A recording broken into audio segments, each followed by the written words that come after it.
audiobook motivasi bahasa Indonesia. Judul buku Rich Dad Poor Dad. Penulis Robert T. Kiyosaki. Penerbit PT Gramedia Pustaka Utama. Narator Elis Sutrisna. Apa yang diajarkan orang kaya kepada anak-anak mereka tentang uang yang tidak diajarkan oleh orang miskin dan kelas menengah? Pendahuluan. Ayah kaya, ayah miskin. Punya dua ayah memberi saya pilihan untuk mengontraskan dua sudut pandang orang kaya dan sudut pandang orang miskin. Saya mempunyai dua ayah, yang satu kaya dan yang satu miskin. Yang satu berpendidikan tinggi dan pandai. Dia mempunyai gelar PhD dan menyelesaikan 4 tahun pendidikan sarjananya dalam waktu kurang dari 2 tahun. Dia lalu melanjutkan studi ke Stanford University, University of Chicago, dan Northwestern University. Semuanya dengan beasiswa penuh. Ayah yang satunya tidak pernah menyelesaikan pendidikan SMP. Kedua ayah saya itu berhasil dalam karir mereka, bekerja keras seumur hidup mereka. Keduanya memperoleh penghasilan besar. Namun, yang satu selalu harus berjuang dalam hal keuangan. Yang satunya lagi, belakangan menjadi salah satu orang terkaya di Hawaii. Yang satu wafat meninggalkan puluhan juta dolar bagi keluarga, amal kemanusiaan, dan gereja. Yang satunya meninggalkan banyak utang. Kedua pria itu kuat, karismatik, dan berpengaruh. Keduanya memberi saya nasihat, tapi nasihat mereka tidak sama. Keduanya sangat percaya pada pendidikan, tapi tidak merekomendasikan jalur studi yang sama. Seandainya hanya mempunyai satu ayah, saya harus menerima atau menolak nasihatnya. Mempunyai dua ayah memberi saya pilihan untuk mengontraskan dua sudut pandang orang kaya dan sudut pandang orang miskin. Bukannya semata menerima yang satu atau menolak yang lain, saya mendapati diri berpikir lebih jauh, membandingkan, lalu memilih untuk diri saya sendiri. Masalahnya, ayah kaya belum sungguh-sungguh kaya, dan ayah miskin tidak sungguh-sungguh miskin. Keduanya baru merintis karir, dan keduanya mengalami pergulatan dalam hal uang dan keluarga. Namun, mereka mempunyai pandangan yang sangat berbeda tentang uang. Sebagai contoh, ayah yang satu berkata, "Cinta akan uang adalah akar segala kejahatan."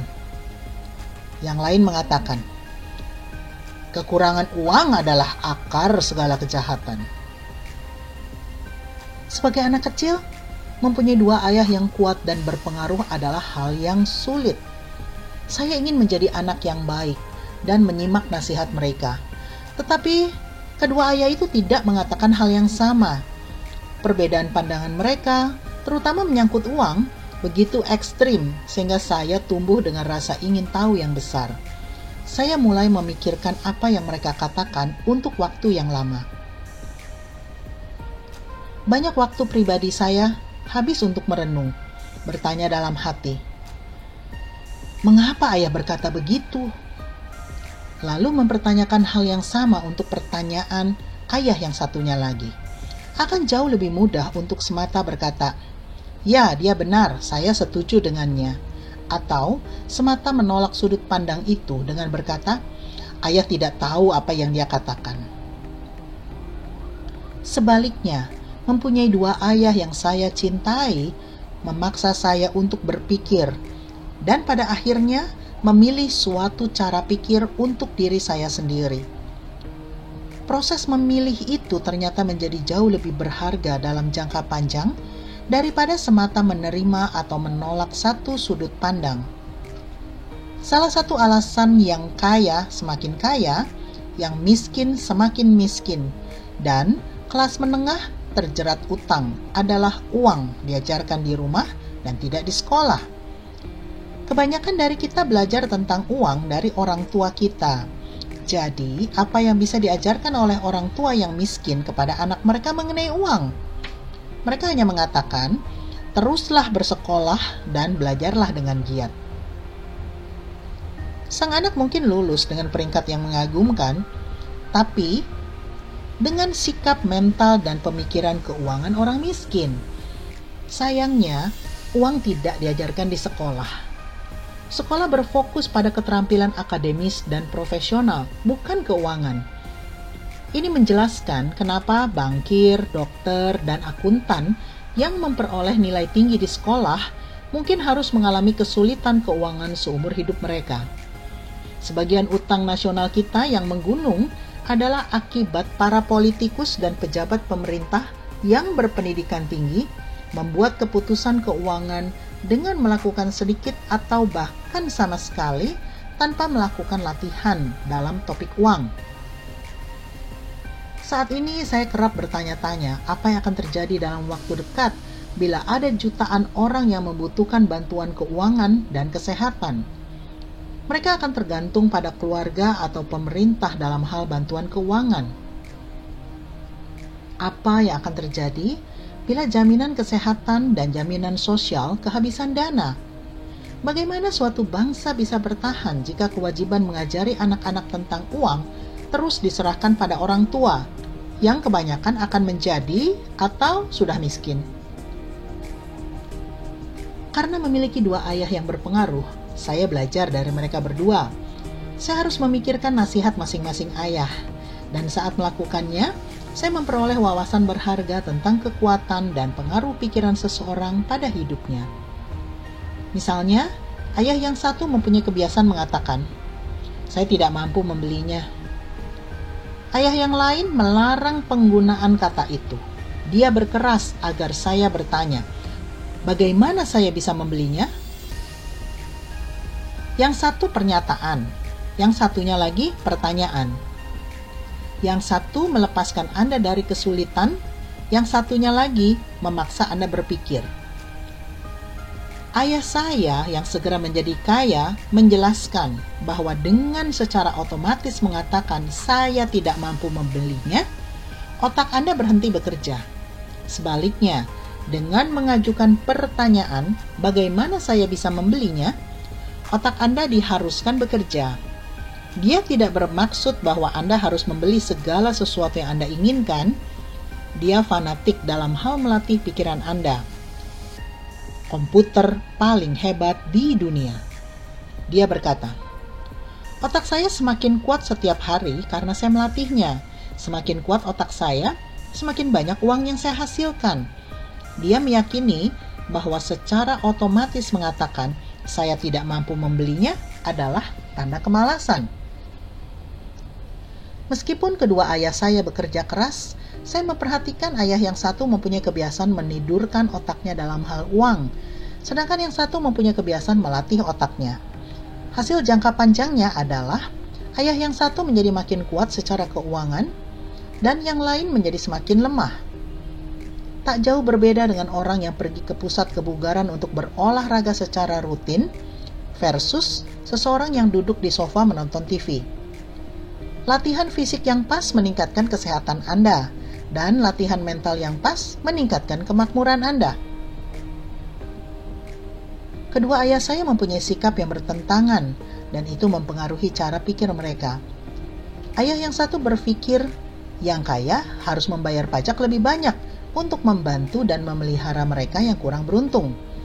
Satunya lagi berkata, pajak menghukum mereka yang memproduksi dan menghadiahi mereka yang tidak memproduksi. Ayah yang satu merekomendasikan, belajarlah yang giat agar kamu bisa menemukan perusahaan yang bagus sebagai tempat bekerja. Satunya lagi merekomendasikan, belajarlah yang giat agar kamu bisa menemukan perusahaan yang bagus untuk kamu beli. Yang satu mengatakan, alasan saya tidak kaya adalah karena saya memiliki Muna. Satunya lagi mengatakan, alasan saya harus kaya adalah karena saya memiliki Muna. Yang satu mendorong obrolan tentang uang dan bisnis di meja makan, sedangkan yang lain melarang topik uang dibahas saat makan. Yang satu berkata, dalam hal uang, bermainlah secara aman, jangan mengambil resiko. Satunya lagi mengatakan, belajarlah mengelola resiko. Yang satu meyakini, rumah kita adalah investasi terbesar kita dan aset terbesar kita. Satunya lagi meyakini, rumah saya adalah liabilitas, dan kalau rumahmu adalah investasi terbesarmu, kau akan dalam masalah. Kedua ayah saya membayar tagihan pada waktunya, tapi yang satu membayar tagihan segera, sedangkan yang satunya membayar tagihan belakangan. Ayah yang satu meyakini bahwa perusahaan atau pemerintah akan mengurus Anda dan kebutuhan Anda. Dia selalu menaruh perhatian pada kenaikan upah, program pensiun, tunjangan kesehatan, cuti sakit, hari libur, dan hal-hal sejenisnya. Dia terkesan dengan dua pamannya yang menjadi anggota militer dan memperoleh tunjangan pensiun serta fasilitas lain setelah 20 tahun aktif mengabdi. Dia menyukai gagasan tunjangan kesehatan dan berbagai fasilitas khusus yang disediakan militer bagi para purnawirawannya. Dia juga menyukai sistem ikatan dinas yang disediakan lewat universitas. Kadang, gagasan perlindungan kerja untuk kehidupan dan tunjangan kerja terlihat lebih penting daripada pekerjaan itu sendiri. Dia sering berkata, "Saya telah bekerja keras untuk pemerintah dan saya berhak mendapat tunjangan itu." Ayah yang satunya lagi percaya pada sikap mandiri penuh dalam hal keuangan. Dia dengan lantang menentang mentalitas berhak dan bagaimana hal itu menciptakan orang yang lemah serta miskin secara keuangan. Dia sangat tegas dalam hal menjadi kompeten secara keuangan. Ayah yang satu berjuang keras untuk menabung beberapa dolar. Ayah yang satunya lagi menciptakan investasi. Ayah yang satu mengajari saya membuat resume yang mengesankan agar saya bisa mendapatkan pekerjaan yang baik. Ayah yang satunya lagi mengajari saya menulis rencana bisnis dan keuangan yang kuat agar saya bisa menciptakan pekerjaan. Menjadi produk dua ayah yang kuat dan berpengaruh memberi saya kesempatan yang mewah untuk mengamati pengaruh pikiran yang berbeda pada hidup seseorang. Saya memperhatikan bahwa orang benar-benar membentuk hidup mereka lewat pikiran mereka. Sebagai contoh, ayah miskin selalu berkata, "Saya tidak akan pernah kaya." Ramalan itu menjadi kenyataan. Ayah kaya sebaliknya selalu menganggap dirinya kaya. Dia mengatakan hal-hal seperti, "Saya orang kaya," dan orang kaya tidak melakukan hal ini. Bahkan ketika dia benar-benar bangkrut setelah suatu krisis keuangan yang hebat, dia terus menganggap dirinya orang kaya. Dia mempertahankan diri dengan berkata, "Ada perbedaan antara menjadi miskin dan menjadi bangkrut. Bangkrut itu sementara, miskin itu selamanya." Ayah miskin berkata, "Saya tidak tertarik pada uang," atau "Uang tidak penting." Ayah kaya selalu berkata, "Uang adalah kekuatan, kekuasaan." Kekuatan pikiran kita mungkin tidak pernah diukur atau dihargai, tapi sebagai anak kecil, saya melihat dengan jelas betapa pentingnya menyadari apa yang saya pikirkan dan cara saya mengekspresikan diri. Saya memperhatikan bahwa ayah miskin itu miskin bukan karena jumlah uang yang dia hasilkan, yang sebenarnya besar, tapi karena pikiran dan tindakannya. Sebagai anak kecil yang mempunyai dua ayah, saya menjadi benar-benar sadar tentang perlunya berhati-hati memilih pikiran yang akan saya ambil dan jadikan pikiran saya sendiri. Saya harus mendengarkan ayah kaya atau ayah miskin. Meskipun kedua pria itu mempunyai rasa hormat yang sangat tinggi terhadap pendidikan dan pembelajaran, mereka tidak sepakat tentang apa yang mereka pikir penting untuk dipelajari. Yang satu ingin saya belajar keras, meraih gelar, dan mendapat pekerjaan yang bagus untuk menghasilkan uang. Dia ingin saya belajar menjadi orang profesional, pengacara, atau akuntan, dan meraih gelar MBA dari sekolah bisnis. Yang satunya lagi mendorong saya untuk belajar menjadi kaya, memahami cara kerja uang, dan belajar membuat uang bekerja untuk saya. Saya tidak bekerja untuk uang adalah perkataan yang dia ulang berkali-kali. Uang bekerja untuk saya. Pada umur 9 tahun, saya memutuskan untuk mendengarkan dan belajar dari ayah kaya tentang uang. Dengan begitu, saya memilih tidak mendengarkan ayah miskin, meskipun dia memiliki gelar dari universitas. Pelajaran dari Robert Frost. Robert Frost adalah penyair kesukaan saya. Walaupun saya menyukai banyak puisinya, favorit saya adalah The Road Not Taken. Hampir setiap hari saya menggunakan hikmah yang saya dapatkan darinya. The Road Not Taken.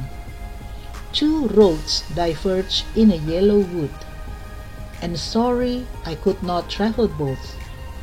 And be one traveler, long I stood, and looked down one as far as I could, to where it bent in the undergrowth, then took the other as just as fair, and having perhaps the better claim, because it was grassy and wanted wear.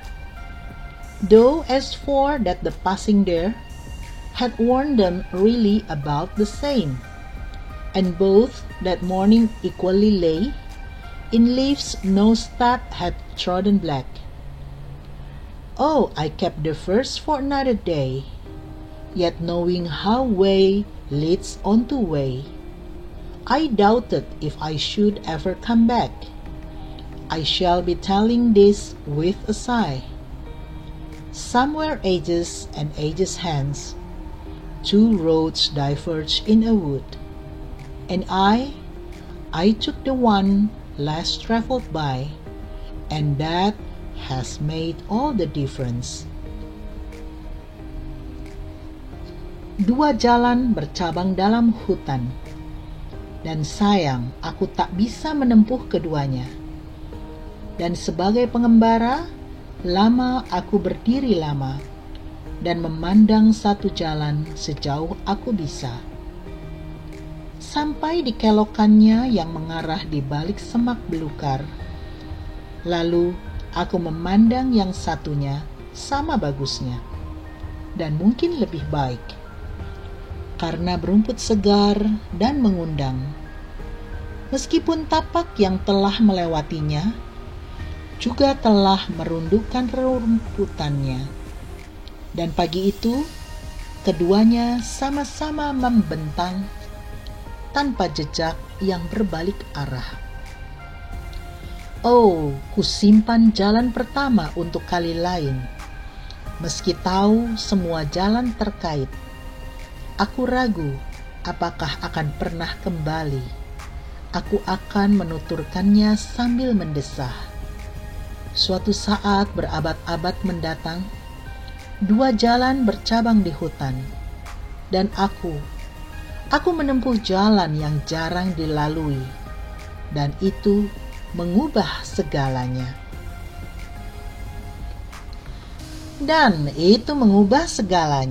Selama bertahun-tahun, saya sering merenungkan puisi Robert Frost.